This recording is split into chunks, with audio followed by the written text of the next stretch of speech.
हरे कृष्ण। सभी भक्तों का स्वागत करते हैं आज के इस भगवत गीता सत्र में। हम गीता के दूसरे अध्याय पर है, बहुत महत्वपूर्ण अध्याय है। पिछली बार हमने 64 62 63 ये यहाँ तक कवर किया था। जैसे मैंने पिछली बार भी कहा था कि ये जो अध्याय है बहुत इम्पोर्टेंट है, क्योंकि इसमें गीता का पूरा संक्षेप यहाँ पर दिया गया। संक्षिप्त में पूरी गीता समझाई गई है। फिर वो कर्म कांड है, कर्म योग है, ध्यान योग है, और अंत में भक्ति योग। तो ये सारी चीजें यहाँ पर हमें समझाई गई है। तो एक छोटा सा रिकैप लेते हैं, क्योंकि आने वाले जो श्लोक है बहुत महत्वपूर्ण है, और समझने के लिए एक छोटा रिकैप हम लेते हैं। तो 54वें श्लोक में अर्जुन भगवान कृष्ण को ये प्रश्न पूछते हैं कि स्थित प्रज्ञ से का भाषा। स्थित प्रज्ञ व्यक्ति के लक्षण आप मुझे बताइए। और वो स्थित प्रज्ञ व्यक्ति का भाषा, जनरल लक्षण क्या है? किम प्रभाषित, कैसे बात करता है?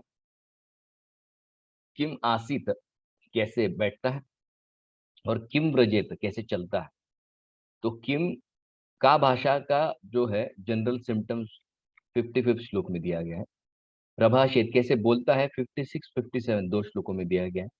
किम आसीत, कैसे बैठता है, 58 से लेकर 63 तक यहाँ पर बताया गया है। और किम व्रजेत, कैसे चलता है, 64 से लेकर 71 में बताया गया। तो हमने का भाषा जनरल सिम्टम्स देखे 55 में। किम प्रभाषित, कैसे बोलता है। बोलता माने क्या? जब किसी की स्तुति की जाती है, किसी व्यक्ति की जब स्तुति की जाती है, तो वो किस तरीके से रिस्पॉन्स करता है, कैसे बोलता है, उस स्तुति या निंदा के लिए वो कैसे बोलता है, उसे कहा जाता है प्रभाषित। किम आसित, आसित माने कैसे बैठता है। बैठना ये किसके लिए यहाँ पर बताया गया है? उसके जो इंद्रिय है तो इंद्रिय वो किस तरीके से निग्रह करता है, इसको कहा गया बैठना। इंद्रियों का बैठना और उठना। विषय वस्तु को देखा, इंद्रिय भागने लग गई, या इंद्रिय बैठी रही वही की वही स्थिर है, तो इसको कहते हैं बैठना। और व्रजित, व्रजित माने चलना। चलना माने कैसे कि वो रिस्पॉन्ड क्या करता है किसी विषय वस्तु को। जब वो देखता है तो उसकी इंद्रिया कौन सी दिशा में जाती है, तो इसको कहते हैं व्रजित। तो 55 जो श्लोक है उसमें उन्होंने कुछ लक्षण बताए हैं, जनरल जो लक्षण है उस व्यक्ति के, कि वो व्यक्ति स्थित प्रज्ञ किसको कहेंगे? जिसने अपनी सारी भौतिक इच्छाओं को त्याग दिया है। हम्म? और भौतिक इच्छाएं कहाँ से उत्पन्न होती है? पार्थ मनोगतान, मन से उत्पन्न ये सारी भौतिक इच्छा है। आत्मन्येवात्मन तुष्ट, जो व्यक्ति स्वयं में संतुष्ट है, फिर उसकी इंद्रिया न तो बाहर भागेगी, न किसी और चीज को प्राप्त करने के लिए भागेगी। वो अपने आप में है, उस स्थिति में संतुष्ट रहेगा। तो ये हमारे लिए समझना बहुत महत्वपूर्ण है। तो जो व्यक्ति आत्मसंतुष्ट है वो काम नहीं करता है क्या? फिर वो करता है, क्योंकि शास्त्र जो है, शास्त्र क्रिया बंद करने के लिए कभी नहीं कहते। जैसे अगले अध्याय में आएगा कि अर्जुन जब कहता है कि मेरे अंदर तो कोई इच्छा नहीं है, अभी मैं क्या करूं? तो कृष्ण कहते हैं लोगों को समझाने के लिए, लोगों के सामने उदाहरण प्रस्थापित करने के लिए काम करो। फिर जनक महाराज का एग्जाम्पल आएगा तीसरे चैप्टर। तो भले ही तुम आत्मसंतुष्ट हो, लेकिन फिर भी क्रिया करनी पड़ेगी। तो आत्मसंतुष्ट होना माने क्रिया बंद कर देना, घर की जिम्मेदारियां बंद कर देना, इसका ये मतलब नहीं होता है। ठीक है। स्थित प्रज्ञ तदुच्यते, वो सारी क्रिया करते हुए अपने आप को संभालता है, ऐसे व्यक्ति को स्थित प्रज्ञ कहते हैं। ये जनरल उसके लक्षण बताए। अब 56 श्लोक और 57 श्लोक में उसके प्रभाषित माने उसकी भाषा के विषय में बताया जाएगा। तो यहाँ पर दो चीजें प्रमुख है 56 श्लोक में जो है। दुखेशु अनुद्विग्न मनः, पहले लाइन में 56 श्लोक आता है। देखिए बहुत इंपॉर्टेंट दो ही शब्द पकड़िए इसमें। 56 में अनुद्विग्न मन, और 57 में सर्वत्र अनभिस्नेह। ये दो चीजें आप पकड़ लीजिए, ये दो श्लोकों में आपको समझना है। तो 56 में वो क्या है? वो अनअफेक्टेड है, माने उसका मन उद्विग्न नहीं होता है। कब उद्विग्न नहीं होता है? सुख या दुख में उद्विग्न नहीं होता है। भय और राग मन आसक्ति और भय में भी उसका जो मन है वो निरासक्त रहता है। ऐसे व्यक्ति को स्थिर किया। तो जो व्यक्ति मन में डिस्टर्ब नहीं होता है, तो वो व्यक्ति स्थित प्रज्ञ उसका लक्षण होता है, अनडिस्टर्ब। 57 में बताते हैं अनअफेक्टेड। अनअफेक्टेड माने क्या, किसी ने निंदा कर दी, किसी ने पूजा लाभ प्रतिष्ठा दे दिया, किसी ने कुछ अच्छा कह दिया, न तो खुशी में वो बहुत खुश होता है, न दुख में बहुत दुखी होता है। तो अनअफेक्टेड है, दो चीजें, अनडिस्टर्ब्ड है, अनअफेक्टेड है, ये हमको याद रखें। 58 से 53 में तीसरा प्रश्न आता है, आसित बैठता कैसे। बैठता माने क्या है, इंद्रियों का निग्रह कैसा है, इंद्रियों पर कंट्रोल कैसा है। तो फिर 58 में उदाहरण दिया गया है कछुए का। तो कछुए के उदाहरण से उन्होंने क्या बताया है कि कछुआ जैसे बाहर से कोई उत्तेजना आती है तो तुरंत अपने इंद्रियों को खींच लेता है। तो कई बार हम मोटिवेशनल वीडियो देखते हैं, तो मोटिवेशनल वीडियो में हमको क्या बताया जाता है, विल पावर चाहिए, विल पावर चाहिए। लेकिन गीता कहती है विल पावर के साथ वोंट पावर भी चाहिए, नहीं कहने की भी ताकत आप में चाहिए। तो जिसमें वोंट पावर नहीं, नहीं कहने की ताकत नहीं है, फिर उसका विल पावर ज्यादा समय नहीं चल सकता, क्योंकि विल पावर बुद्धि पर चलता है, और बुद्धि प्रलोभन में कमजोर पड़ सकती है। ठीक है। तो उसका जो नहीं कहने की क्षमता है, वो भी उसको विकसित करनी पड़ती है, 58 में हमने देखा। तो फिर भाई कोई ये शक्ति को कैसे विकसित करेगा, तो 59 श्लोक में बताते हैं, बहुत महत्वपूर्ण श्लोक है। तो यहाँ पर वो बताते हैं, परम दृष्टवा निवर्तते, अनुभव की बात बता रहे हैं। प्रभुपाद जी का तात्पर्य अगर आप पढ़ोगे तो प्रभुपाद जी एक्सपीरियंस ये शब्द इस्तेमाल करते हैं। एक्सपीरियंस माने क्या, अनुभव। जैसे अभी जब भक्त नए नए जुड़ते हैं तो अ, उनको कहा जाता है कि कोई बेसिक बेसिक चीजें जिनको आपको आपके जीवन में अभी ग्रहण नहीं करना है। हम्म, तो जैसे मुझे आज भी याद है, एक नई फैमिली आई थी मंदिर से जुड़ी, और फिर वो माता जी थी, तो उन्होंने यहाँ पर पनीर मक्खन वाला बनाया था मंदिर। तो मंदिर में पनीर मक्खन वाला था, तो उन्होंने खाया माता जी ने। तो माता जी बोली, इतना अच्छा सब्जी तो हमने आज तक नहीं खाया, तो इसमें तो बोले प्याज लहसुन तो पक्का डाला होगा आपने। तो हमने कहा नहीं, उसमें प्याज लहसुन तो पड़ता नहीं है। नहीं नहीं, बोला ऐसा हो ही नहीं सकता, बिना प्याज लहसुन के तो सब्जी में कभी टेस्ट आता ही नहीं। आप झूठ बोलते, बोले प्रभु। बोले हमको किचन दिखाई। तो जब उन्होंने पूरा किचन ढूंढा तो उनको ना तो कांदा मिला, ना तो लहसुन मिला। तो बोले बाप रे, बिना कांदा लहसुन के इतनी अच्छी सब्जी बन सकती है। मैं बोला बिल्कुल बनती है, हमारे यहाँ तो रोज बनती है।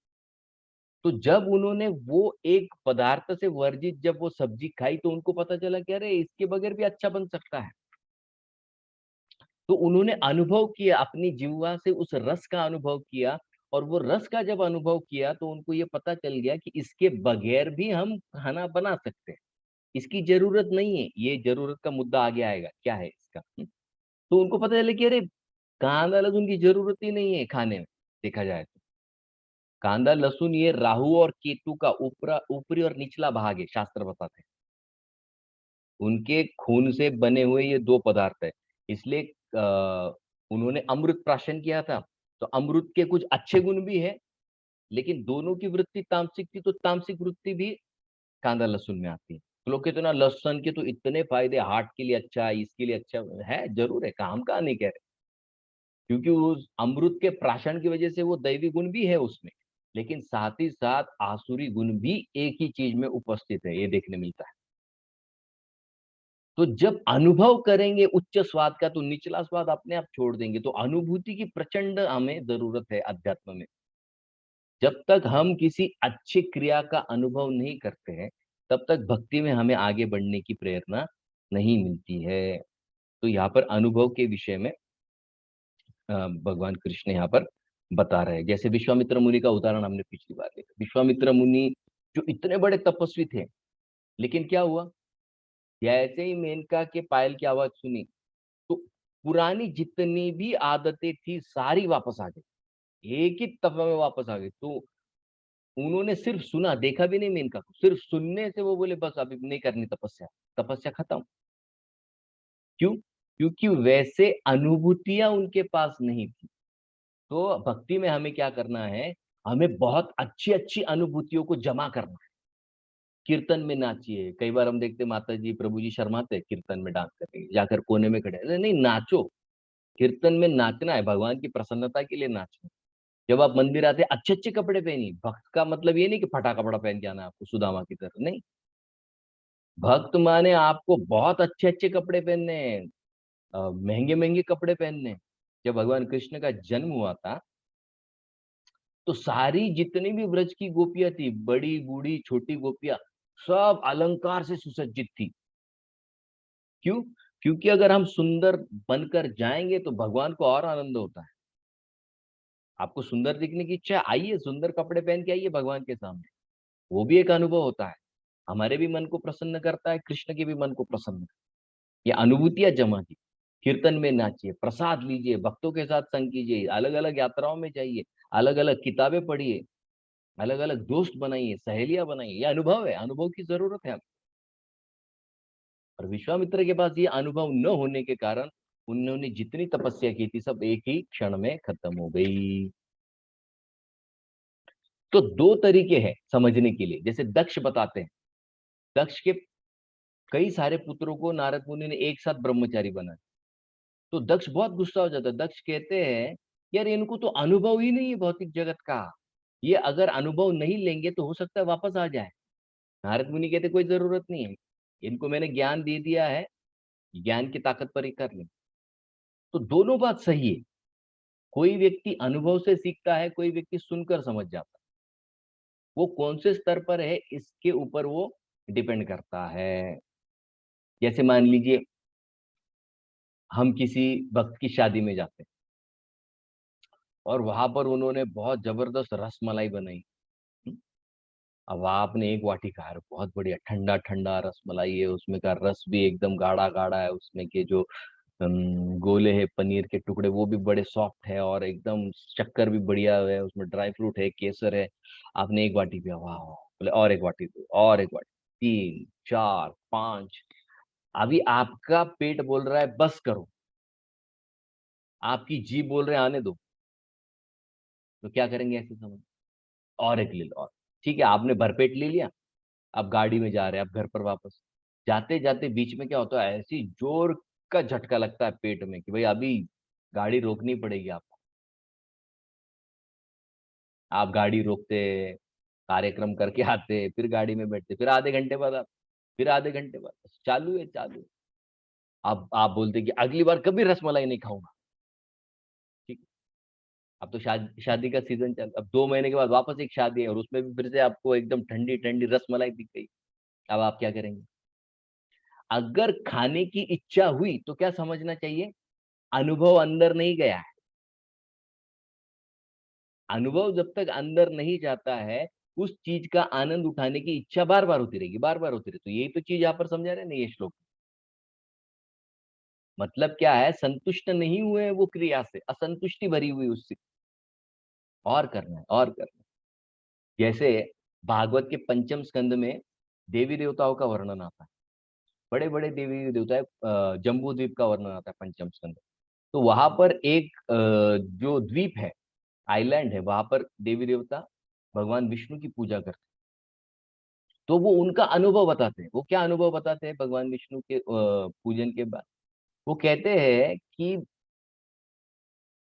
हम जब एक साथ आते, स्त्री और पुरुष जब एक साथ आते, तो इतना आनंद उठाते, इतना आनंद उठाते, लेकिन वो आनंद जब उसकी लहर चली जाती है तो हम उससे ज्यादा दुख में चले जाते। बोले संतुष्टि नहीं होती। तो फिर कैसे कोई संतुष्ट हो सकता है? परम दृष्टवा, उच्च अनुभव आपको लेना पड़ेगा, उच्च स्वाद का अनुभव आपको करना पड़ेगा। इसलिए कृष्ण भक्ति को अगर उस कछुए के साथ हम जोड़ दे, उस उदाहरण को, तो कछुआ क्या करता है? अंदर बाहर, इंद्रिय अंदर बाहर करता है। अंदर कब करता है? जब वो ये देखता है कि बाहर की वस्तु से मेरा मन संतुष्ट नहीं होने वाला। जैसे रुक्मिणी देवी अपनी प्रार्थना में बताती है। रुक्मिणी देवी कृष्ण को कहती है कि भगवान ये जो बाकी के राजा है, इनकी सुंदरता से मन में वासना उत्पन्न हो जाए, लेकिन आपका रूप ऐसा है, उसको देखने के बाद मन पूर्ण शांत हो जाता है। देखिए, तो इंद्रिय बाहर कब निकालनी है? जब कृष्ण का रूप है, भक्तों का संग है, बाहर भक्तों के साथ घूमना है, बाहर भक्तों के साथ तब बाहर निकालिए। अंदर कब लेनी है? जब ऐसा माहौल है जहां पर इंद्रियों में उत्तेजना उत्पन्न हो जाए, ऐसे माहौल में इंद्रियों को अंदर ले लीजिए। तो ये जो श्लोक है इसमें क्या कहा गया है? बुरा मत देखो, बुरा मत सुनो, बुरा मत कहो, नहीं ये नहीं कहा गया। कृष्ण भक्ति के अच्छा देखो, अच्छा करो, अच्छा सुनो, अच्छा कहो, और थोड़ा बहुत मत करो, बार बार करते रहो, बार बार करते रहो। जब बार बार करोगे तो क्या होगा, ये मन में जो चंचलता आती है वो अपने आप कम हो जाएगी। तो यहाँ पर कृष्ण भक्ति की महिमा का गुणगान किया गया। अब 60, 61, 62, 63 ये चार श्लोकों में कृष्ण बताते हैं कि ये जो इंद्रिय है, जब अपने मार्ग से मतलब कृष्ण भक्ति के मार्ग से हट जाते हैं, तो किसके लिए हटते हैं? जिस व्यक्ति ने परम दृष्टवा माने उच्च सुख का अनुभव नहीं किया है, फिर उसके लिए क्या होता है, बहुत मुश्किल हो जाता है यहाँ पर।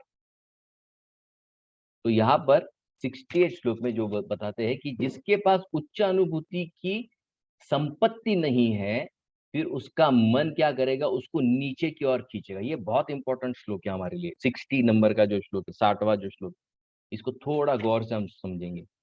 60वें श्लोक में बताते हैं कि जिसके पास उच्च स्वाद नहीं है, उसका मन उसे नीचे की ओर खींचेगा। ये नोट कर लीजिए, बहुत इंपॉर्टेंट है ये श्लोक।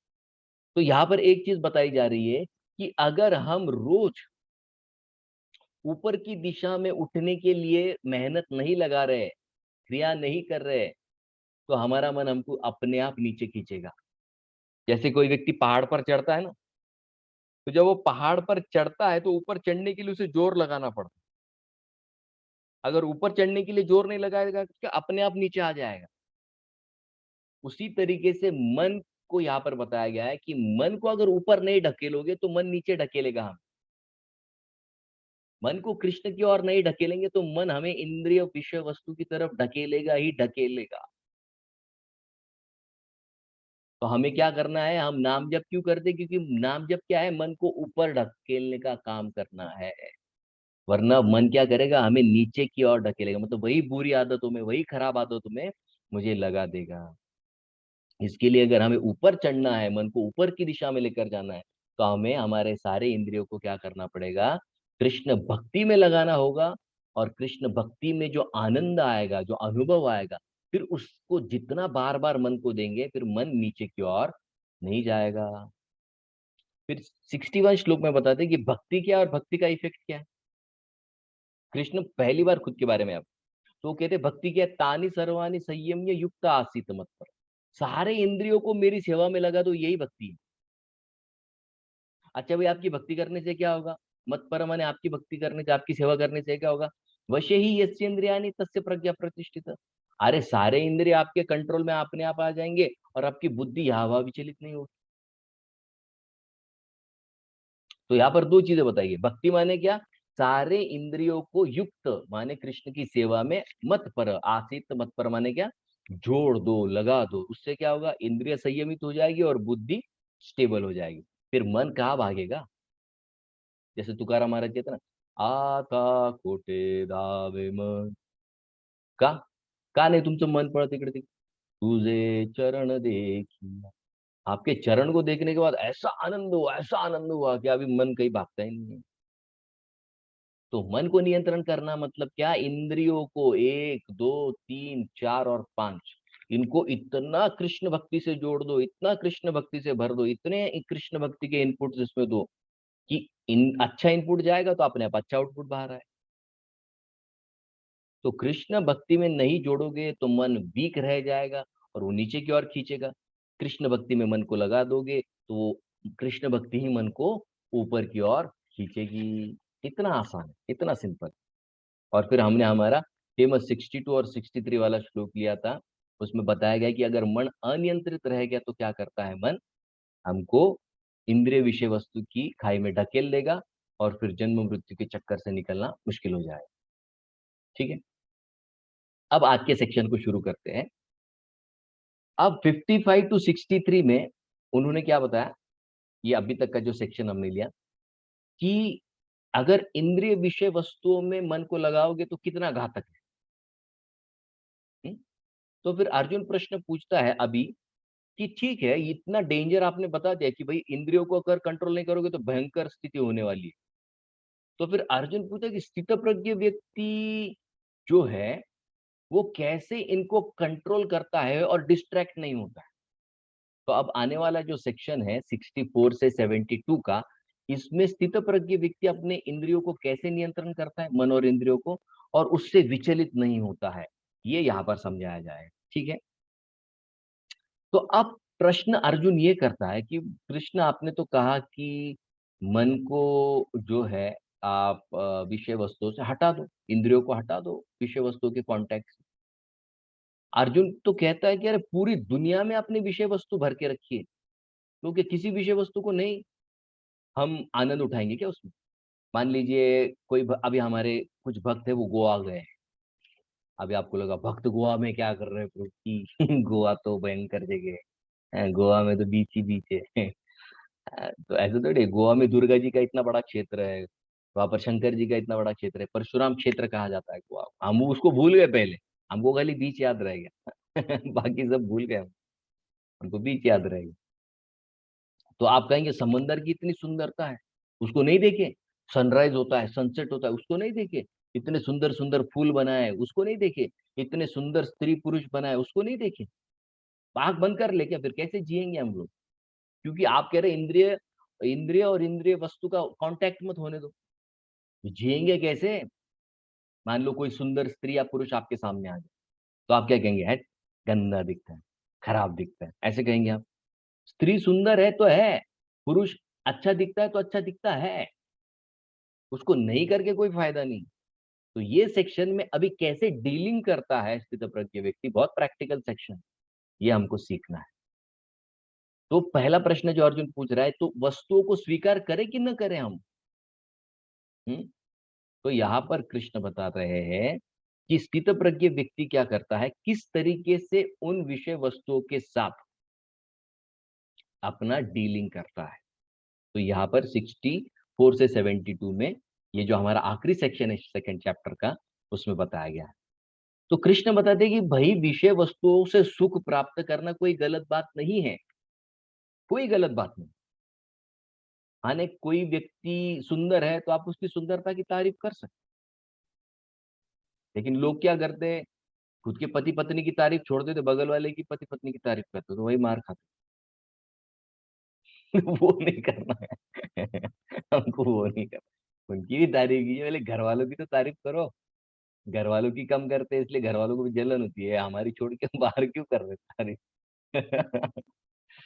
तो यहाँ पर वो बता रहे हैं कि वो विषय वस्तुओं का स्वीकार करता है, नहीं करता है ये बात नहीं है, वो करता है बट कॉशन के साथ करता है। कॉशियस माने केयरफुली करता है। तो यहाँ पर केयरफुली का मतलब क्या है, दो मतलब है, इसको आप लिख लीजिए।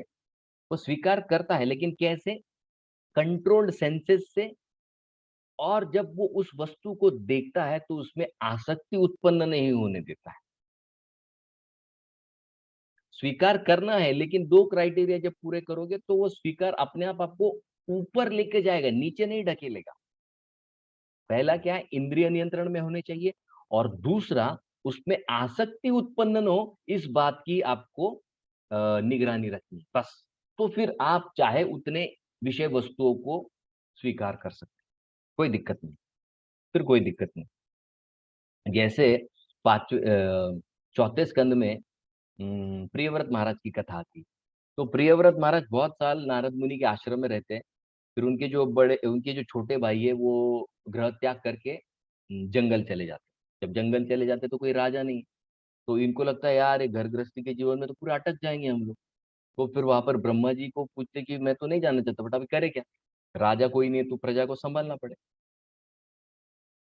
तब उनको कहते हैं ब्रह्मा जी कि भाई गृहस्थी जीवन कोई खराब जीवन नहीं, उसमें अगर इंद्रिय निग्रह रहेगा और विषय वस्तु में आप आपकी आसक्ति अगर उत्पन्न न होने दो, तो फिर आपको कोई भी कुछ नहीं कर सकता है। ये चौथे स्कंद में। तो गृहस्थी हो, साधु हो, तो दो चीजों को हमेशा याद रखना है। इंद्रियों को नियंत्रण में रखने की पूरी कोशिश में जोड़ना है। इंद्रियों को नियंत्रण करना माने क्या, कृष्ण की सेवा में लगाते रहो। आंखों से कृष्ण का रूप देखो, गंध सूंघो, कृष्ण प्रसाद चखो, अच्छा अच्छा म्यूजिक सुनो, कृष्ण के चरणों की सेवा करो, कृष्ण के भक्तों की सेवा करो हाथों से, टच अपने आप शुद्ध हो जाएगा।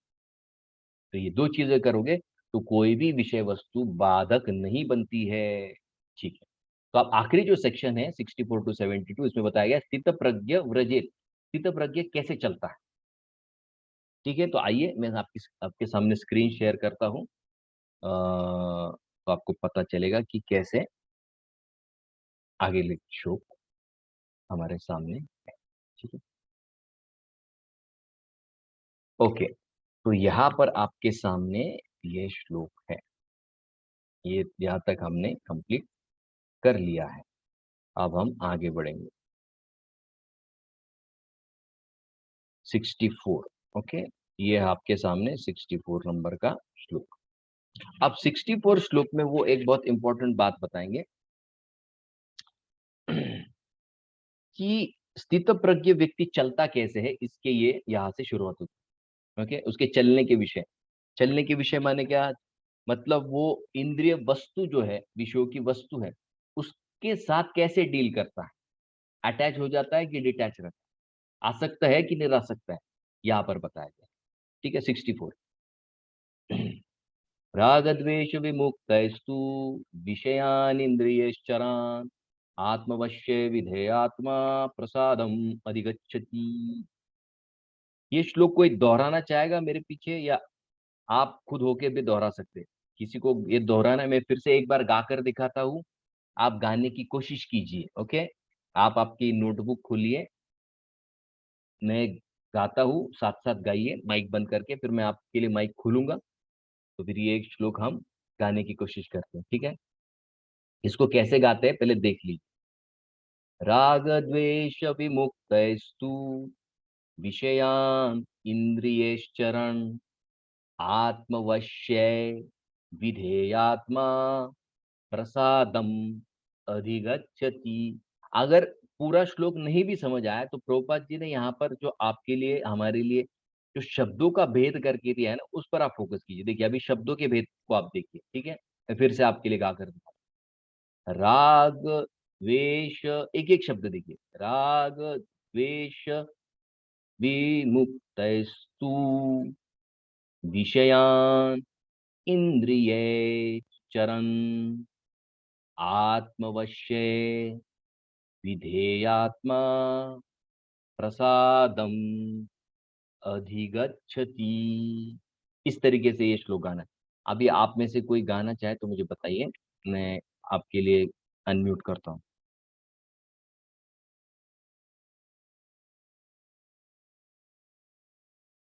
ये आप हाथ ऊपर कीजिए और गाइए। कौन गाना चाहेगा, हाथ ऊपर कीजिए, हैंड रेस कीजिए आप।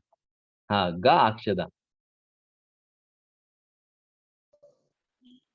रागद्वेषे विमुक्तेस्तु द्वेषे नहीं, विषयानिद्र द्वेषे नहीं, राग द्वेष। रागद्वेष विमुक्तेस्तु विषयानिन्द्रियै इंद्रियस, इंद्रियस निन्द्रियैश्चरन् चरण आत्मवैश्ये वृधेयात्मा प्रसादमधिगच्छति प्रसादम अधिगच्छति मन मधिगच्छति। बरोबर। हाँ गणेश प्रभू, म्हणा तुम्ही, माईक चालू करा. रागद्वेष विमुक्ते तु विषयान इंद्रिये चरण बरोबर. आत्मवैश्व विदे आत्मा आत्मवश्य, आत्मवश्य.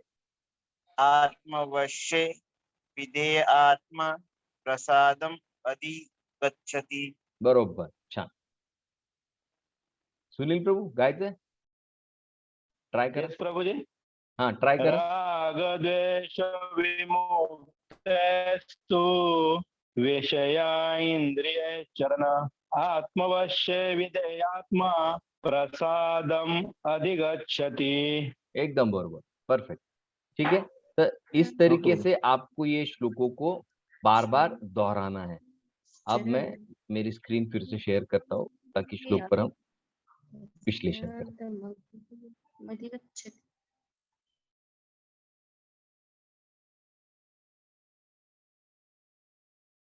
ओके, तो ये श्लोक है. तो यहाँ पर कृष्ण बहुत एक सुंदर बात बताते हैं. कृष्ण यहाँ पर बता रहे हैं, राग द्वेष विमुक्त वो व्यक्ति, राग, राग माने क्या, आसक्ति, राग म्हणजे आपला राग नाही, मराठी राग नाही किंवा गाण्याचा राग नाही. राग म्हणजे आसक्ती. ह्या शब्द कंटिन्यूअस आता तुम्हाला पाठ करून ठेवायचा आहे. आपला सगळ्यात मोठा जर वैरी कोणी असेल, हमारा अगर सबसे बड़ा शत्रु कुछ होगा, तो ये 2 शब्दों को आप मार्क कर लीजिए। यहाँ पर जो मैंने पहले जो 2 शब्द है ना, ये आपको बार-बार आएँगे गीता में और यही 2 शब्द हमारे शत्रु हैं। इसी से सारी चीज़ें उत्पन्न होती है। सारे जितने भी प्रॉब्लम्स है ये 2 चीज़ों से ही उत्पन्न होते हैं। आपके सारे प्रॉब्लम की जड़ इन 2 चीज़ों में आपको मिल जाएगी। ठीक है? राग माने आसक्ति और द्वेष माने द्वेष। द्वेष को ईर्ष्या भी कहते हैं। ठीक है? तो ये 2 चीज़ें आप राग द्वेष विमुक्तस्तु मुक्त नहीं, विशिष्ट रूपेण मुक्त है मतलब पूरी तरह से मुक्त है, आसक्ति और द्वेष से। विषयान इंद्रिय चरण, चरण माने क्या? बहुत सुंदर यहाँ पर प्रभु जी ट्रांसलेशन करते हैं, भोगना या भोगता, उसको उससे आनंद उठाने की जो उसकी इच्छा है, उसको कहते हैं चरण। इंद्रिय विषय वस्तु से जब संपर्क करती है, तो उससे आनंद उठाने की उनकी इच्छा होती है, उसको कहते हैं चरण। लेकिन वो क्या करता है? इंद्रियों को आत्मवश्य अपने वश में कर रखता है, कंट्रोल रखता है उन पर, उनके इनपुट्स पर कंट्रोल रखता है। इंद्रियों को कंट्रोल करना माने क्या? इनपुट को कंट्रोल करो। आउटपुट आपके कंट्रोल में नहीं, इनपुट अच्छा होगा, ऑटोमेटिक इनपुट आउटपुट बाहर अच्छा है। विधेयात्मा, विधेयात्मा माने क्या? संयम, कंट्रोल करता है। हम्म? प्रसादम अधिगच्छति, उस व्यक्ति को क्या मिलता है? क्लास के बाद प्रसाद मिलता है? ऐसा मतलब है इसका? नहीं प्रसादम का मतलब क्या है इधर? इस्कॉन में वो एक आदत लग जाती है ना, क्लास से पहले लोग पूछते प्रसाद मिलेगा क्या? अबे क्लास तो सुन ले वो प्रसाद मिल जाएगा। लोगों का इंटरेस्ट कथा में नहीं होता, प्रसाद में होता है। आज प्रसाद में क्या बना है मंदिर में? आज बटर हलवा है, पनीर की सब्जी है या खाली दाल राइस है? लोग प्रसाद के पीछे बहुत पड़े। तो यहाँ पर कृष्ण प्रसाद दे रहे हैं हमको। कब देंगे कृष्ण प्रसाद? राग द्वेष विमुक्तस्तु, जब राग और द्वेष से विमुक्त हो जाएंगे तो अपने आप जीवन में प्रसाद माने कृष्ण की कृपा बहने लगेगी।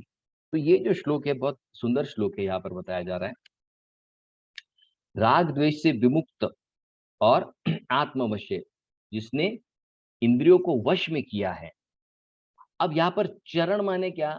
चरण माने विषयों का सेवन करना, आंखों से रूप का सेवन, नाक से गंध का सेवन, जीभ से रस का सेवन, कान से ध्वनि का सेवन, त्वचा से स्पर्श का सेवन, ये सेवन है। सेवन करना माने क्या? स्वीकार करना। जब पहले अर्जुन ने पूछा ना कि सेवन करना चाहिए कि नहीं, तो कृष्ण ने कहा करो, कोई दिक्कत नहीं, लेकिन मन नियंत्रित होना, इंद्रिय नियंत्रित होनी चाहिए, आसक्ति उत्पन्न नहीं होनी चाहिए। ये अगर है तो करो चरण। चरण माने क्या? विषयों का सेवन करो, कोई दिक्कत नहीं। और विषयों का सेवन करते करते अगर आसक्ति उत्पन्न नहीं हो रही है, तो कृष्ण क्या कहते हैं? प्रसादम अधिगच्छति, आपका जीवन सुख से निश्चित रूप से भर जाएगा। प्रसाद माने क्या? यहाँ पर कृष्ण कहते हैं आपके जीवन में निश्चित रूप से सुख होगा। उदाहरण से समझेंगे थोड़ी देर में। तो यहाँ पर कृष्ण कह रहे हैं इंद्रिय वश में है, राग द्वेष से विमुक्त है, तो क्या होगा? निश्चित रूप से प्रसादम, प्रसादम माने क्या? जीवन में सुख आएगा। तो अब प्रश्न ये है कि जीवन में विषय वस्तुओं का सेवन करते हुए इंद्रियों से फिर भी मन को शांत कैसे रखना है? ठीक है, तो विषय वस्तु जो है आंखों के द्वारा मन सेवन करता है, कान के द्वारा मन सेवन करता है, नाक के द्वारा मन सेवन करता है, जिह्वा के द्वारा मन सेवन, त्वचा के स्पर्श के द्वारा मन। तो मन को चाहिए ये सब अनुभव। ठीक है, तो मन इन इंद्रियों के द्वारा ये सारे विषयों को सेवन करता है, लेकिन आसक्ति न उत्पन्न हो तो जीवन आनंद से भर जाएगा। एक स्टोरी सुनाता हूँ, आप ठीक से सुनिए, ये स्टोरी बहुत इंपॉर्टेंट स्टोरी है। एक बार की बात है, गोपिकाओं को पता चलता है कि जमुना जी के उस पार दुर्वासा ऋषि आए हैं। तो दुर्वासा ऋषि के बारे में उनको पता है कि ये अगर खुश हो जाए तो बहुत बड़ा आशीर्वाद देते हैं, और गुस्सा हो जाएगा तो शाप दे देते। तो गोपियों ने तय किया कि हम दुर्वासा मुनि को प्रसन्न करेंगे और कृष्ण को अपने पति के रूप में पाएंगे। तो उनकी सेवा करने के लिए वो बहुत सारे भोग की सामग्री लेके जाती है, बहुत मिठाइयाँ, खाने की अच्छी-अच्छी चीज़ें सब लेकर जाती है। क्योंकि वे जानती है कि दुर्वासा ऋषि को भोजन बहुत पसंद है। अब वो जाती है, लेकिन उस समय क्या होता है कि जमुना जी में बाढ़ आई है। तो वो कृष्ण उनके साथ होते हैं। अब कृष्ण हमेशा, आप देखते कि कृष्ण हमेशा लड़कियों से घिरे रहते हैं, लेकिन ये गलत है। लड़कों के साथ सुबह रहते हैं, लड़कियों के साथ शाम को रहते हैं, लेकिन रहते दोनों के साथ रहते। पिक्चर में क्या दिखाते हैं, सिर्फ लड़कियों के साथ, ऐसे नहीं है। सुबह दोस्तों के साथ भी रहते कृष्ण। तो अब वो कृष्ण बोलते बहुत आसान है, तो गोपियां कहती हमको जाने के लिए रास्ता नहीं कृष्ण। तो कृष्ण कहते मैं नाव नहीं चलाऊंगा तुम्हारे लिए, इतना बाढ़ आया है, कुछ हो गया तो। गोपिका ने कुछ तो करो। तो कृष्ण गोपिकाओं को कहते हैं कि वो जमुना को बोलो कि कृष्ण अगर अखंड ब्रह्मचारी है तो रास्ता दे दे। तो वो गोपिका कहती तुम दिन रात लड़कियों में रहते हो, तो तुम कैसे ब्रह्मचारी बने। और तुकाराम महाराज भी ये अभंग में लिखते हैं, हाँ, एक मराठी अभंग है तुकाराम महाराज ये मुद्दा लिखते हैं, ज्याने भोगिल्या नारी आहेत तरी तो अखंड ब्रह्मचारी, ऐसा एक अभंग है तुकाराम महाराज। तो वो गोपिका के हंसने लगती, बोले तू कैसे का ब्रह्मचारी, तू ब्रह्मचारी हो ही नहीं सकता, तू हमेशा हमारे साथ रहता है, हमारे पीछे पीछे घूमते रहता है, तुम कैसे ब्रह्मचारी। कृष्ण बोले तुम बोलो ना तुम्हारा प्रॉब्लम क्या है? वो बोलती है ठीक है जमुना जी, तो जमुना जी को बोलती है कि अगर कृष्ण ब्रह्मचारी है तो हमें रास्ता दे दो। और देखते ही देखते जमुना जी में रास्ता बन जाता। अब सारी गोपिकाएं शॉक हो जाती है, अरे बाप रे। तो कृष्ण बोलते जल्दी जाओ वरना रास्ता बंद हो जाए। तो वो क्या करती है, भाग भाग कर जमुना जी को लांग कर दूसरी जगह चली जाती। अब दूसरी जगह चली गई तो सारे वो भोजन की थालियां भर भर के लेके गई, और भर भर के लेके गई। और फिर वहां पर दुर्वासा ऋषि बैठे, दुर्वासा ऋषि को खिलाती है, उनकी बहुत अच्छी सेवा करती है। और दुर्वासा ऋषि पूरा, जितनी सारी गोपियों ने जितना भोजन लाया सब खा लेते, डकार भी नहीं देते। अब गोपिका बोलते इतना खाया इन्होंने, तो वो तब तक जमुना जी में फिर से बाढ़ आ जाती। अब गोपिकाएं वो कहती है दुर्वासा ऋषि को, अरे वो तो बाढ़ आ गई बोले फिर से, अब कैसे जाएंगे वापस। तो गोपिकाओं को दुर्वासा ऋषि कहते हैं, बोले उनको बोलो जमुना जी को कि दुर्वासा ऋषि ने कुछ खाया नहीं है, तो जमुना जी आप रास्ता दे दो। तो गोपिकाएं बोलते यार इतना भर भर के खाया, अभी कैसे नहीं खाया तुमने, हमने देखा तुमको खाते। दुर्वासा ऋषि बोलते तुम बोलो ना तुम्हारा प्रॉब्लम क्या है। तो वो बोलते कि अगर दूसरा दुर्वासा ऋषि ने कुछ नहीं खाया है तो हमको रास्ता दे दो। और देखते ही देखते जमुना जी में रास्ता बन जाता है, वहां से वो फिर से यहाँ पर आ जाते, कृष्ण यहाँ पर खड़े होते। तो सारी गोपिकाओं को चक्कर आता है, बोले तुम लड़कियों में रहते हो दिन भर, फिर भी तुम ब्रह्मचारी हो। वो भाई ने इतना अभी सारी थाली भर भर के खाना खाया, फिर भी बोलता है कुछ नहीं खाया। बोले ये कैसे है। तब कृष्ण बताते हैं, यही मुद्दा बताते हैं, ये जो श्लोक है ना, ये कृष्ण बताते हैं, क्या बताते हैं, राग द्वेष विमुक्त, मैं आसक्ति और द्वेष से मुक्त हूँ, पूरी तरह से मुक्त हूँ। विषयान इंद्रिय चरण, हालांकि मैं आपके साथ चरण करता हूँ, आपके साथ रहता हूँ, लेकिन क्या, आत्मवश्य, मेरा मन पूरी तरह से मेरे कंट्रोल में है, विधेय आत्मा संयमित है, और मुझे आप में कोई आसक्ति नहीं है। उसी तरीके से दुर्वासा ऋषि ने आपने भोजन खिलाया इसके लिए खाया, उनको खाने में कोई आसक्ति नहीं है, खाया भर के लेकिन आसक्त नहीं हुए। कृष्ण रहते गोपियों में लेकिन आसक्त नहीं हुए। तो यही तो बात बता रहे हैं ना, इतनी आसान। हम भी दुनिया के विषय वस्तु का सेवन कर सकते हैं, लेकिन आसक्त नहीं होना है हमको। अगर ऐसा करेंगे, प्रसादम अधिगच्छति, जीवन हमारा क्या होगा, बड़े आनंद से भर जाएगा। तो अगर आपको एप्पल का मोबाइल लेना है बिल्कुल लीजिए, आपको भारी भारी कपड़े लेने बिल्कुल लीजिए, आसक्त मत होइए। ये इधर समझा, ठीक है। अब अगले श्लोक में बताते हैं कि भगवान कृष्ण की कृपा प्राप्त होने से क्या होगा। हाँ? तो अभी 65 श्लोक में आप, प्रसादे सर्व दुखानाम हानिर अस्योपजायते प्रसन्न चेतसायाशु बुद्धि पर्यावतिष्ठते। तो यहाँ पर बता रहे प्रसादे सर्व दुखानाम, कृष्ण की कृपा मिलने से क्या होगा, जीवन के सारे दुख खत्म हो जाएंगे। हानिर अस्योपजायते, हानि वाले नष्ट हो जाएंगे सारे दुख। प्रसन्न चेता, और हमेशा आदमी प्रसन्न रहेगा। बुद्धि पर्यावतिष्ठते, और बुद्धि जो है कृष्ण में लग जाएगी। तो अब यहाँ पर कह रहे दुखानाम हानि, सारे दुख खत्म हो जाएंगे, मतलब कल से कोई दुख नहीं आएगा जीवन में, नहीं। दुख आएंगे जाएंगे, लेकिन उससे हमें कोई फर्क नहीं पड़ेगा। तो दुख की समाप्ति कब होगी? जब हम कहेंगे कि अब दुख हमें कोई फर्क नहीं होता है। खत्म हो गए ना दुख। जैसे कल एक हमारे मंदिर में एक माता जी आती है, तो उन्होंने मुझे फोन पर पूछा कि हमारे सास ससुर है, हमारे सास ससुर हमको बहुत गाली देते हैं। तो हमने, उनके पति ने और उन्होंने क्या किया, उन्होंने अलग फ्लैट ले लिया। अभी उन्होंने अलग फ्लैट ले लिया, तो वो कहती है फिर भी मुझे डर लगता है कि मेरी सासू यहाँ पर भी आ जाएगी, मुझे गाली गलौज करेगी, मुझे हमेशा डर लगा रहता है। अब सासू घर पे है भी नहीं, फिर भी उसको डर लगता है। क्यों? हम्म? क्योंकि उन्होंने क्या किया है, दुखों ने तो उनको छोड़ दिया, उन्होंने दुख को नहीं छोड़ा है। एक सिंपल उदाहरण से समझते हैं ये श्लोक। एक घर है, ओके,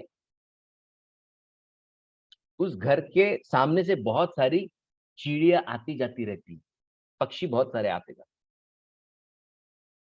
पक्षी आ रहे जा रहे, आ रहे जा रहे, कोई फर्क नहीं पड़ता। लेकिन एक दिन एक पक्षी वहां पर उनके जाली पर बैठ जाता है। अब ये महिला क्या करती है, घर की महिला, वो दाना देती है वो चिड़िया को। अब चिड़िया को दाना देने से क्या होगा, तो चिड़िया को लगता है कि अब फुकट में दाना मिलता है। तो वो जब रोज आती जाती है, तो रोज दाना खाने के लिए आती है, दाना खाने। तो वो चिड़िया को लगता है कि अरे इधर उधर जाने की क्या जरूरत है, इधर ही घोंसला बना देते। वो घोंसला बना देती है, दाना खाती है, अंडे देती है, अंडों से बच्चे आते हैं, बच्चे और बच्चे देते हैं, ऐसा देते देते वो पूरा संसार बढ़ जाता है। शुरुआत कहाँ से हुई? हमने रोक कर रखा है विचार को, विचार ने हमको नहीं रोका है। हम विचारों को पकड़ कर रखते हैं। वो औरत, अभी उसकी सास है क्या उसके साथ? नहीं, फिर भी उसने पकड़ कर रखा, आ गई तो क्या होगा, आ गई तो क्या होगा, आ गई तो आने देना। विचारों को पकड़िए मत, विचार आते हैं चले जाते हैं, आते हैं चले जाते हैं, पकड़ कर जब रखते तब प्रॉब्लम होती है। तो यही तो बता रहे हैं ना, प्रसन्न चेता हिस्सा या आंसू, आंसू मैंने बहुत जल्दी आपके सारे दुख चले जाएंगे अगर हम छोड़ दे उनसे आसक्ति। हम नहीं छोड़ पाते आसक्ति, उसकी वजह से ये प्रॉब्लम होता है, और फिर प्रसन्न चेता नहीं हो पाते हैं। तो यहाँ पर ये बताया गया है। ठीक है, अब 66, अब 66 ये जो श्लोक है, बहुत इंपॉर्टेंट श्लोक है हमारे लिए। तो अब तक हमने क्या सीखा, विषयों का सेवन कर सकते हैं, लेकिन उसमें राग और द्वेष नहीं होना चाहिए। माने और चाहिए ये भी इच्छा नहीं है, और बहुत खराब है इसके लिए छोड़ दो ये भी नहीं चाहिए। जितना जरूरत है उतना आप स्वीकार कर लीजिए, बाकी का सब छोड़ दीजिए। तो फिर कोई कह सकता है कि अरे विषयों का सेवन कर रहे हैं तो और इच्छा तो होगी ना, और चाहिए, और ये इच्छा भी तो हो सकती है। तो ये थोड़ा सा समझ लीजिए, बहुत इंपॉर्टेंट है। शरीर में दो तरह के वेग उत्पन्न होते हैं, एक होते हैं शरीर के वेग और एक होते हैं मन के वेग। मन के ही वेग शरीर पर दिखाई पड़ते हैं कई बार, लेकिन कुछ वेग एक्सक्लूसिवली शरीर के होते हैं। जैसे छींकना, छींकना ये वेग है, उसको रोकना नहीं चाहिए कभी।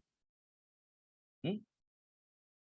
मल मूत्रों को त्यागना, कई बार लोगों को प्रेशर आ जाता है, पकड़ कर रखते हैं ऑफिस में, वो नहीं करना चाहिए। उसको जैसे ही प्रेशर आए छोड़ देना चाहिए, मल मूत्र का जब भी प्रेशर आता है छोड़ दो। लेकिन कुछ वेग ऐसे हैं जिनको धारण करे रखना चाहिए, उसमें काम, क्रोध और लोभ, ये धारणीय वेग है। और अधारणीय में क्या है, मलमूत्रों को नहीं रोकना, छींक को नहीं रोकना। हम्म? ये सारे जो वेग है इसको अधारणीय, मतलब धारण नहीं करने चाहिए, तुरंत छोड़ देना चाहिए। लेकिन कुछ वेग ऐसे हैं जिनको धारण करके रखना चाहिए। यानी किसी में काम की भावना उत्पन्न हो जाए, तुरंत काम को पूरा करने के लिए जाएगा, इसका मतलब वो समाप्त हो जाएगा, फिर वो राग द्वेष से विमुक्त नहीं है। तो इस तरीके से हमें ये समझना है। मन प्रसन्न का मतलब क्या है, माने आपके आप में आसक्ति कम कम होती जा रही है। और मन अगर खिन्न रहता है, नाराज रहता है, तो इसका मतलब क्या है, बहुत सारी इच्छाएं अभी भी ऐसी है जो अधूरी लगती है मन को। इसके लिए फिर मन उसे पूरा करने के लिए भागता है। तो सुख की लालसा जो है यही हमारे बंधन का कारण बनती है। तो प्रसन्नता के दो कारण हैं, संसार से संबंध का विच्छेद और भगवान में बुद्धि का स्थिर होना। इसको लिख लीजिए। प्रसन्नता के दो कारण है, संसार संबंध से विच्छेद और भगवान से संबंध जोड़ना। इससे क्या होता है, जल्दी व्यक्ति अध्यात्म में प्रगति कर सकता है। ठीक है, अब हम 66 श्लोक में जाएंगे। अब 66 श्लोक में बताते हैं कि कैसे इसकी श्रृंखला होती है। वही जो 65 में बोला है उसे अलग तरीके से बताया। नास्ति बुद्धिर अयुक्तस्य न चायुक्तस्य भावना न चाभावयत शांति अशांतस्य कुतः सुखम। जिसकी बुद्धि कृष्ण में जुड़ी नहीं है, अयुक्तस्य, ऐसे व्यक्ति को क्या होगा, न चा भावयत शांति, उसके जीवन में शांति नहीं आएगी। अशांतस्य कुतो सुखम, उसके जीवन में फिर शांति नहीं तो सुख की अभिलाषा कहां से करे। तो नचा भावयते शांति माने क्या, उसका मन अस्थिर है। अशांत से कुत सुखम, और उसका मन अशांत है, उसके जीवन में शांति कहाँ से आएगी। तो कई बार भक्त पूछते ना, जप करने की इच्छा नहीं होती है, मंदिर आने की इच्छा नहीं होती, भक्तों का संग करने की इच्छा नहीं होती, किसी को पढ़ाई करने की इच्छा नहीं होती। क्यों? क्योंकि डिटर्मिनेशन नहीं है। डिटर्मिनेशन टूट जाता है, अयुक्तस्य। तो जब भी भक्ति के जीवन में हमको ऐसा लो फील होता है, तब क्या करना चाहिए, हमको तुरंत हमारा कृष्ण के साथ जो कनेक्शन है उसको चेक करना चाहिए। मेरा श्रवण अच्छा है, मेरा जप अच्छा है क्या, मेरा कीर्तन माने मैं भगवान की स्तुति करता हूँ क्या, मैं भक्तों का संग कर रहा हूँ क्या, मैं भगवान को प्रार्थना अर्पण कर रहा हूँ क्या। ये हमारा जो कृष्ण कनेक्शन है ये तुरंत हमको चेक करना है। और ये कनेक्शन अगर अच्छा होगा, अपने आप दृढ़ता आ जाएगी, हमको अलग कुछ करने की जरूरत नहीं है। तो युक्त माने क्या, संयमी व्यक्ति, डिटरमाइंड व्यक्ति। डिटर्मिनेशन कहाँ से आएगा, जब कृष्ण के साथ कनेक्शन होगा। अयुक्त माने क्या, असंयमी व्यक्ति, जिसमें डिटर्मिनेशन नहीं है। डिटर्मिनेशन क्यों नहीं है, क्योंकि कृष्ण के साथ अच्छा संबंध नहीं है, क्योंकि कृष्ण ही हमें शक्ति देते हैं। तो यहाँ पर 66 श्लोक में ये बताया जा रहा है। आप 67 श्लोक में वो ये बता रहे हैं कि अगर कोई व्यक्ति जो है असंयमित रहे, अपने इंद्रियों पर नियंत्रण ना करे, तो क्या होगा, ऐसे व्यक्ति का क्या होगा। तो बहुत सुंदर उदाहरण से यहाँ पर बताया जा रहा है। ये देखिए, ये बहुत इंपॉर्टेंट श्लोक है, बहुत सुंदर श्लोक है ये। इंद्रियानाम ही चरताम, ये 67 श्लोक, ये देखिए, ये एरो घूम रहा है ना यहाँ पर। इंद्रियानाम ही चरताम यन्मनो अनुविधीयते तदस्य हरति प्रज्ञाम वायुर्नावम इवाम्भसी। अगर किसी व्यक्ति ने अपने इंद्रिय और मन को नियंत्रित नहीं किया, तो भाई उसका क्या होगा, तदस्य हरति प्रज्ञा, उसकी बुद्धि हर ली जाएगी। तीसरे लाइन में, तदस्य हरति प्रज्ञा, कैसे हर ली जाएगी, वायुर्नावम इवाम्भसी, जैसे बहुत जोर का वायु का झोंका आता है, हवा का झोंका आता है, और वो हवा का झोंका इतना तेज होता है कि नाव को खींच कर लेकर जाता है, बहा कर लेकर जाता है। उस तरीके से अगर घूमने वाली इंद्रियों ने, कोई भी एक इंद्रिया नाम लिखा गया, इंद्रिया नाम माने क्या, एक, कोई भी 5 इंद्रियों में से एक इंद्रिय ने मन को अपना अनुविधीयते, अपना फॉलोअर बना लिया, तो क्या होगा, सदस्य हरति प्रज्ञा वायुर्नावमिवाम्भसी, उस व्यक्ति की बुद्धि को हर लिया जाएगा, उलट पुलट कर दिया जाएगा, तोड़ दिया जाएगा। जिस तरीके से हवा, जोर की आने वाली हवा किसी बड़ी से बड़ी नाव को पलट देती है। इसलिए हमको क्या करना है, इंद्रियानाम ही चरताम, माने इंद्रियों का जो चरण है, माने विषय वस्तुओं का जो स्वीकार करना है, उसको क्या करना है, बहुत सावधानी से हमें स्वीकार करना है। नहीं तो क्या करेगा, इंद्रिया मन को अपना फॉलोअर बनाएगी और मन को कहीं पर भी लेकर जाएगी और बुद्धि को भ्रष्ट कर देगी। इतना घातक हो सकता है। जैसे आजामिल ने आंखों से सिर्फ एक दृश्य देखा, उस पर बार बार चिंतन कर करके उसने वो वैश्या को घर पर ले गया। सोचिए क्यों, एक आंख ने मन को कहा चल वो देखते, चल वो देखते, वही देखना है, वही देखना है, वही देखना है, बस बुद्धि खत्म, बुद्धि खत्म। सदस्य हरति प्रज्ञा, उसकी प्रज्ञा, उसकी बुद्धि ही नष्ट हो जाती है। इसलिए बड़ी सावधानी से कोई भी चीज को हमें क्या करना है, स्वीकार करना है या नहीं। इसके लिए यहाँ पर जो बताया गया है आने वाले श्लोक में, बहुत इंपॉर्टेंट सेक्शन है। अब तक 67 श्लोक में उन्होंने क्या बताया, अयुक्त व्यक्ति माने जिसमें निश्चय नहीं है भक्ति करने का, उसकी अवस्था क्या होती है, 67 तक बता दिया भाई, उसको तो बहा कर लेके जाएंगे इंद्रिय। अब 68, 69, 70 और 71 ये 4 श्लोक में बताया जाएगा कि जो व्यक्ति युक्त रखता है, माने जो व्यक्ति संयमित है, वो व्यक्ति कैसे इस दुनिया में जीता है। तो इस दुनिया में रहते समय हमको क्या करना है, इंद्रिय विषय वस्तु के साथ संग तो करना ही पड़ेगा। अगर विषय वस्तु का संग नहीं हो रहा है तो व्यक्ति अकेला रहता है। दुनिया में रहते हैं तो विषय वस्तु का संपर्क होता है, अकेला होता है तो कोई ऑब्जेक्ट नहीं है, लेकिन फिर भी अकेले में व्यक्ति ज्यादा तकलीफ भोगता है। क्यों, यहां पर बताया गया, क्योंकि विषय वस्तु का जो छाप है, उसका जो अनुभव है, वो उसके मन पर भी रह गया।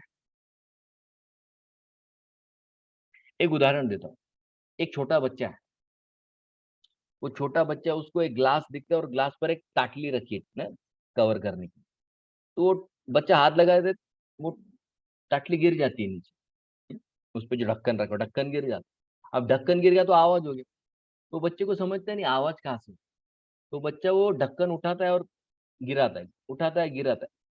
तो ऐसा कई बार करने के बाद क्या होता है, वो समझ आता है कि गिरने से आवाज आती है, या वो ग्लास को वो प्लेट लगाएगा तो आवाज आती है। हम्म? है ना, बचपन में देखा है ना, वो बच्चे ऐसे बजाते चम्मच और हाँ, वो चम्मच और छोटी प्लेट होती है उससे बजाते बजाते, वो बजाना कब बंद करता है, जब उसको पता चलता है कि ये प्लेट और ये चम्मच जब लगते एक दूसरे को तो आवाज आती है। तो शादी के जीवन में भी तो ये होता है ना, पति अगर प्लेट की तरह तो पत्नी चम्मच की तरह, दोनों जब एक साथ आते तो आवाज तो होनी ही होनी है ना। हम वो बचपन के किस्से भूल गए। अरे भाई, दो लोग साथ में आएंगे तो आवाज होनी ही होनी है। तो यहाँ पर तो वही बोल रहे हैं, लेकिन आवाज बंद कब हो जाती है, आवाज बंद कब हो जाती है, जब पत्नी को समझ जाए कि पति का स्वभाव है, और पति को समझ जाए इसका तो ये स्वभाव, अपने आप झगड़े बंद हो जाते हैं, क्योंकि वहां पर बोलना बंद हो जाता है। क्यों, क्योंकि उस चीज का महत्व कम हो गया है। रिश्ते संबंधों को सुधारने का सबसे आसान तरीका यहाँ पर पता है, उस चीज का जब महत्व खत्म हो जाएगा ना, अपने आप लड़ाई झगड़े बंद हो जाए। जैसे पति को लगता है कि मेरा मान सम्मान होना चाहिए घर में आने के बाद, पत्नी जब घर पे मैं आता हूँ तो पत्नी ने पूछना चाहिए, आहो गरम चाह घेणार का। अगर नहीं पूछा पत्नी ने तो फिर पती नाराज हो जाए, अरे चहा पण विचारत नाही घरात, मग आमच्यापेक्षा तर घरातलं ते कुत्रं बरं त्याला तरी विचारतात टॉमी हे ते खाणार का पिणार का। तो यहाँ पर क्या बता रहा है कि विषय वस्तु कब आकर्षक लगती है और कब नहीं लगती है, कब नहीं लगेगी, जब उसका महत्व समाप्त हो जाएगा। जब उसका महत्व ही समाप्त हो जाएगा तो अपने आप उसका आकर्षण क्या होगा, खत्म हो जाएगा। जैसे मराठी में कहावत है, आधी भाळणं असतं, नंतर सांभाळणं असतं। शादी से पहले क्या होता है, मराठीत म्हणतो ना एकमेकावर भाळले ते, भाळणं म्हणजे काय, एकमेकाला आकर्षक वाटतो ना आपण। लेकिन शादी के बाद क्या बचता है, सांभाळणं। वो अट्रैक्शन जब खत्म हो जाता है तो फिर क्या होता है, सिर्फ जिम्मेदारी। तो उस जब महत्व खत्म हो गया ना, उनको पता है कि अभी इसको जीवन भर हैंडल करना है, तो वो महत्व खत्म हो जाता है। और महत्व जब खत्म हो जाता है तो क्या, फिर जिम्मेदारी से व्यक्ति अपने आप आगे बढ़ने लगता है। तो यहाँ पर वो बता रहे हैं कि विषय वस्तु का महत्व जब खत्म हो जाता है तो वो विषय वस्तु हमें तकलीफ नहीं देती है, हम उसको महत्व देते हैं, इसके लिए वो हमको ज्यादा तकलीफ देती है। तो ये यहाँ पर 68 श्लोक में बताया जा रहा है। ठीक है, अब 69 श्लोक में, अब आखिरी के दो ही श्लोक बाकी हैं। या निशा सर्वभूतानां तस्याम जागृत संयमी, यस्याम जागृत भूतानि हा निशा पश्यतो मुने। तो यहाँ पर वो बता रहे हैं कि जो मनुष्य जिसने इंद्रियों को वश में कर लिया है, और जो मनुष्य जिसने इंद्रियों को वश में नहीं किया, इनमें फर्क क्या है? तो यहाँ पर ये श्लोक में बता रहे हैं कि ये लोग अपने टाइम को किस तरीके से स्पेंड करते हैं। यहाँ पर बताएगा। तो जो संयमी व्यक्ति है उसका गोल क्या है? जो इंद्रियों को कंट्रोल करना चाहता है उसका गोल क्या है? परमात्मा की प्राप्ति। और जो भूताना, भूताना माने क्या? यहाँ पर पशुओं से तुलना की गई है, जो व्यक्ति इंद्रियों को संयमित नहीं रखता है। भूतानाम का यहाँ पर जनरल वर्ड का मतलब क्या है? पशु पक्षी सब आ जाते हैं उसमें। उनमें क्या होता है? पशु पक्षियों में दो ही चीजों में लगे रहते हैं, एक तो भोग करने में और दूसरा संग्रह करने। संग्रह भी कितना करेंगे? थोड़ा जितना लगेगा। जो व्यक्ति भोग और संग्रह में लगा हुआ है वो पशु से अलग नहीं है। पश्यति इति पशु। पश्यति माने क्या? जितना अभी दिख रहा है उसमें जो व्यक्ति लगा है उसे पशु कहा जाता है। इसके लिए जो भी पुरुष या स्त्री सिर्फ इसी जीवन के बारे में सोचता है उसे पशु की तुलना की गई। पश्यति इति पशु। जो शॉर्ट टर्म का सोचता है उसे पशु कहा गया। इसलिए यहाँ पर शब्द क्या है? भूतानाम। भूतानाम माने क्या? जो पशु पक्षियों की तरह भोग और संग्रह में अपने आप को बहुत अलर्ट रखता है। एक भी पैसा इधर उधर गया ना तुरंत चिड़चिड़ हो जाती। क्यों? क्योंकि भोग और संग्रह।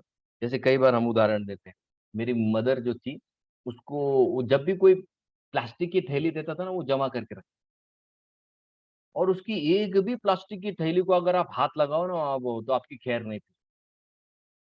वो प्लास्टिक की थैली कभी कभी महीने 2 महीने में एक बार लगती थी, लेकिन उसकी जान थी वो प्लास्टिक की थैलियों में। वो हर प्लास्टिक की थैली के प्रति बहुत अलर्ट रहती। तो ये किस व्यक्ति का लक्षण है? शॉर्ट टर्म गोल पर फोकस है। लेकिन जो अध्यात्मवादी व्यक्ति होता है उसका लॉन्ग टर्म फोकस होता है। जैसे छोटे बच्चे होते हैं ना घर में, वो किस चीज से लड़ाई झगड़ा करते हैं? इसने मेरा खिलौना लिया, इसने मेरा खिलौना लिया। बड़े जो लोग होते हैं, अरे क्या खिलौने के पीछे पड़े हो यार, आपको लगता है। लेकिन बड़े लोग भी तो बड़े खिलौनों के पीछे है ना। कोई कार के पीछे है, कोई घर के पीछे है, कोई प्रॉपर्टी के पीछे है, कोई पैसे के। ये भी तो खिलौने ही है ना सारे। हम छोटे बच्चों को देखकर हंसते और देवी देवता हमको देखकर हंसते। तो यहाँ पर वो बता रहे हैं कि जो व्यक्ति का गोल शॉर्ट टर्म है वो पशु की तरह है, माने भूताना। और जब वो भोग और संग्रह में लगा रहता है, माने दिन में लोग देखते हैं ना बहुत काम करते हैं, ये कमाना है, पैसा कमाना है, ये करना है, वो करना है। उस समय ये जो संयमी व्यक्ति वो क्या करता है? उसकी वो रात होती है। रात होती है माने कि उससे वो उन चीजों से अलिप्त कर लेता है। क्यों? उसका गोल क्या है? उसका गोल भगवान को प्राप्त करना। तो उसके लिए शब्द क्या इस्तेमाल किया है? संयमी। तो ये जो व्यक्ति है, जो बाकी सर्वभूतानाम सारे जीवात्माओं के लिए रात है, वो इसकी जागृति का समय है। मैंने आप देखिए ना, मुंबई में जब हम रहते थे, हमारे मंदिर के बगल में काफी सारे युवा लड़के रहते, तो हम जब मंगल आरती के लिए 4 बजे उठते थे तो 4 बजे इनका टीवी बंद होता था। और जब रात में हम लोग 8:30 9 बजे सोने जाते थे, तब ये लोग नहा धो के तैयार होकर पार्टी के लिए जाते थे। मतलब हमारी जो रात है इनका जागना है, और इनका जो जागने का समय वो हमारी रात है। इतना अंतर है लाइफस्टाइल में। क्यों?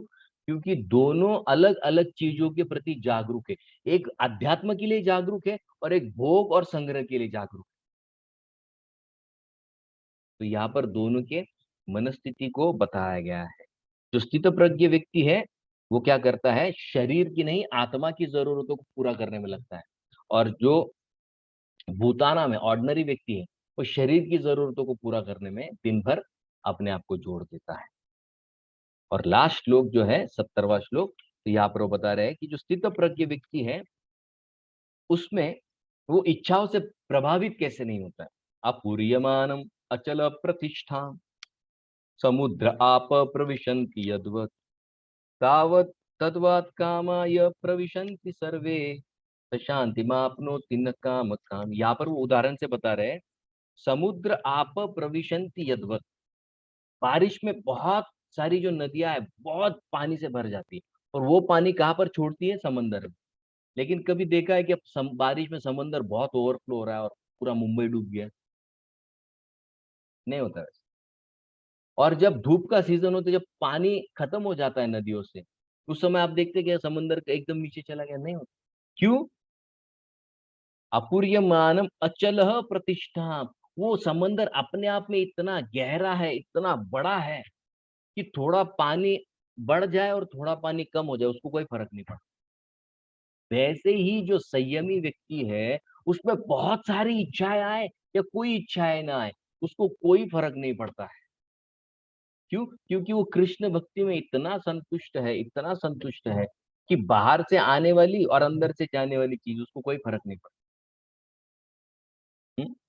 क्यों?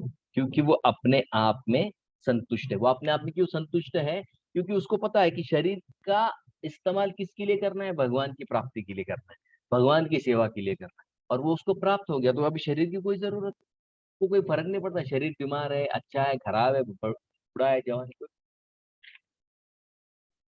तो यहाँ पर हमको ये पता होना चाहिए। जैसे वृत्रासुर का उदाहरण आता है छठे स्कंद में। वृत्रासुर इंद्र को बोलते मारो मुझे, जल्दी से मारो, जल्दी मारो। क्यों? क्योंकि मुझे भगवान कृष्ण के धाम वापस जाना है। उसको पता चल गया शरीर का इस्तेमाल हो गया, मैंने भगवान के विषय में प्रेम प्राप्त कर लिया, मुझे वापस जाना है। ये शरीर का कोई काम नहीं है। तो यहाँ पर अपूर्यमान अचल प्रतिष्ठा, बिल्कुल अचल है अपनी निष्ठा में, अपनी भगवत भक्ति में, कोई हिला नहीं सकता उसको। वो इंद्र को कहते जल्दी मारो, जल्दी मारो, जल्दी। इंद्र डर जाता है, मारता ही नहीं। तो उनमें संवाद है छठे स्कंद में। तो जो व्यक्ति संयमी है वो अपने आप में डिटरमाइंड होगा, और जो अपने आप में डिटरमाइंड है वो भगवत भक्ति में प्रगति करेगा, और जो भगवत भक्ति में प्रगति करेगा वो प्रतिष्ठित हो जाएगा। फिर उसको कोई इच्छाएं हिला नहीं सकती है, डरा नहीं सकती है, धमका नहीं सकती। ऐसा वो व्यक्ति अचल हो जाता है। और फिर ऐसे अचल व्यक्ति का अचल व्यक्ति जो है उसका फिर डेस्टिनेशन क्या होता है, वो जाता कहाँ पर है? तो ये लास्ट श्लोक में यहाँ पर बताया गया है। ध्याय कामान्य सर्वान् पुमान् शरति निस्पृहा निर्ममो निरअहंकार स शांतिम अधिगच्छति। ऐसा जो व्यक्ति है, जो निस्पृह है, निर्मम है, निरअहंकार है, स शांतिम अधिगच्छति, वो भगवान, वो यहाँ पर रहते हुए सुख और शांति से रहता है, और उसके पश्चात कहाँ पर चला जाता है? भगवान के धाम वापस चला जाता है। तो यहाँ पर हमारा जो सेक्शन है स्थित प्रज्ञ का समाप्त होता है। दूसरा अध्याय यहाँ पर समाप्त होता है। अगर किसी को इस पर प्रश्न है तो आप पूछ सकते हैं। थोड़ा टेक्निकल है बट बहुत इंपॉर्टेंट ये सेक्शन है। आप इसको घर पर वापस रिवाइज कीजिए, क्योंकि इसी में सारे सूत्र है। क्योंकि हमको इस दुनिया में रहते हुए इंद्रिय विषय वस्तु से हमारा संपर्क होगा, वो संपर्क होने दीजिए, कोई दिक्कत नहीं है। उससे बचने के लिए दो उपाय भी हमने आपको बताए हैं। और वो दो उपायों का अगर हम इस्तेमाल करेंगे तो निश्चित रूप से हम क्या होंगे, यहाँ पर रहते हुए भी आनंदी रहेंगे, अंत में निरासक्त भी हो जाएंगे, और भगवत धाम भी वापस जा सकते। तो ये हमको यहाँ से सीखना, ठीक है। प्रभूजी, हो, जी व्यक्ती असं विषयांपासून आसक्त राहण्याचा प्रयत्न करते, आसक्त त्यांचं- राहायचा हा तर त्यांचं